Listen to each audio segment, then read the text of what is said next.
Els familiars dels alumnes dels centres educatius de Reus tenen l'oportunitat de fer classes de català en horari lectiu gràcies al programa de dinamització lingüística que s'imparteix o s'ha impartit durant aquest curs en 17 centres, ja siguin escoles o instituts i també a l'Associació Cultural Dolors Vives.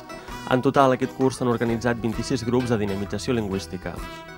Aquest taller està inclòs dins el Pla Educatiu d'Entorn que tira endavant la Regidoria d'Educació i Formació de Reus i el Departament d'Educació de la Generalitat de Catalunya en els centres d'ensenyament de la ciutat.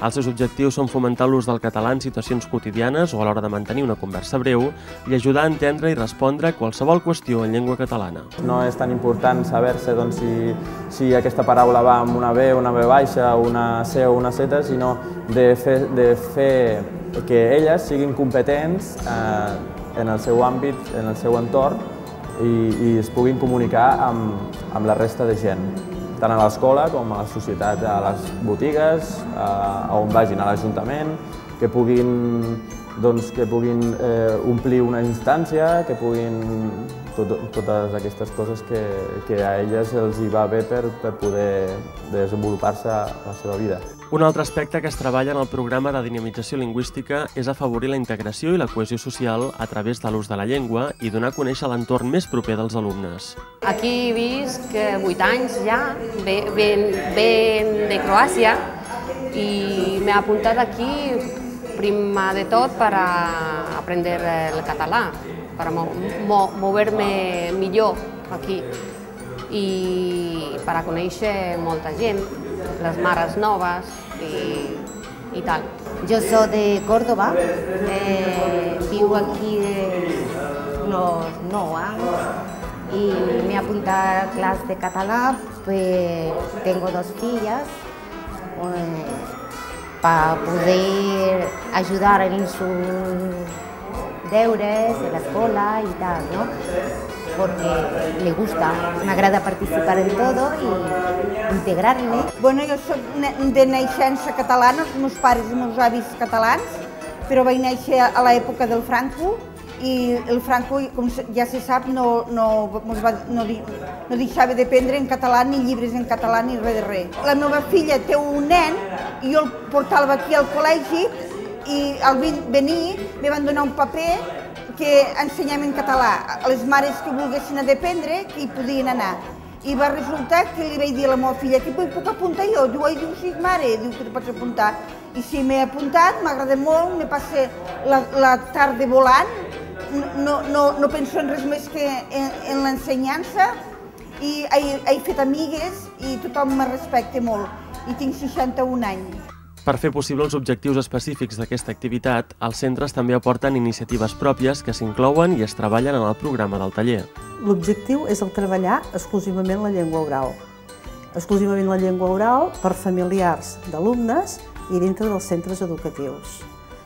I normalment el que se realitza són classes de llengua, però això no vol dir que també en aquestes classes s'hi puguin intercalar alguns tallers o algun altre tipus d'activitat que el centre cregui que és convenient. A l'Escola Eduard Toda, per exemple, tant els alumnes del centre com les mares que participen al taller de dinamització lingüística han treballat durant aquest curs la lletra de la cançó Trepitja fort del grup musical L'Exambusto. El passat 21 de maig, l'escola va rebre la visita de l'autor d'aquesta cançó, el guitarra del grup del Vendrell, Cristian G. Montenegro, en el marc d'una festa on no van faltar-hi les alumnes que treballen el català. Els encarregats de portar a terme el taller són membres de la comunitat educativa del mateix centre que fan de dinamitzadors lingüístics en aquest programa. Aquests dinamitzadors reben un curs de formació que els orienta de com han de fer la seva tasca. A més, es reuneixen periòdicament per posar en comú les experiències que viuen en els diferents centres. Avui fem una sessió d'avaluació de totes les activitats de dinamització lingüística que hem fet durant aquest curs i aprofitem també perquè, a més d'avaluació, sigui també una sessió formativa, en la qual tornem a parlar dels objectius que tenim plantejats com a Pla Educatiu d'Entorn i també revisem com ha anat tot el curs per veure quines són les coses que entre tots podem millorar.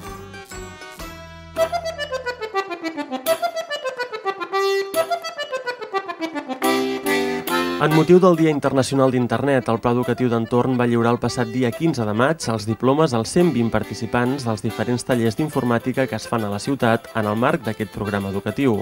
Els tallers d'informàtica són organitzats per l'Associació de Cibervoluntaris de Catalunya, Cibercat, i es desenvolupen en diferents centres educatius. Els objectius d'aquests tallers són, en el cas dels nens més petits, introduir-los en el món de la tecnologia com un aprenentatge més. En el cas dels pares i mares, aconseguir que vegin la informàtica i la tecnologia com un nou potencial d'aprenentatge i enriquiment.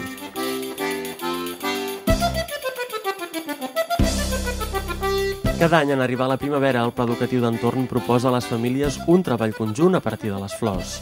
Es tracta del taller d'ornamentació floral, una activitat que fomenta l'aprenentatge i el coneixement de tècniques per treballar amb les flors i les plantes. És un taller on volem donar a conèixer una miqueta els treballs principals que es fan a la floristeria, perquè elles coneixin les tècniques, una miqueta la teoria, com es poden realitzar, i elles mateixes o ells mateixos ho puguin fer.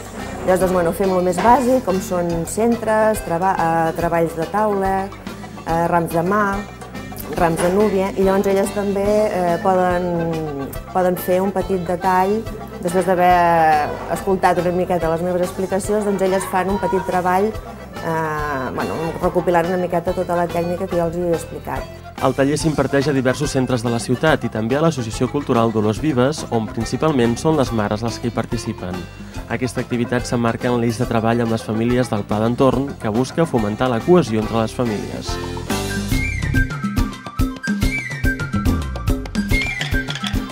Per segon any, el CEIP Rubió i Ors organitza un taller de danses catalanes amb la col·laboració de persones vinculades a l'Orfeó Reusenc.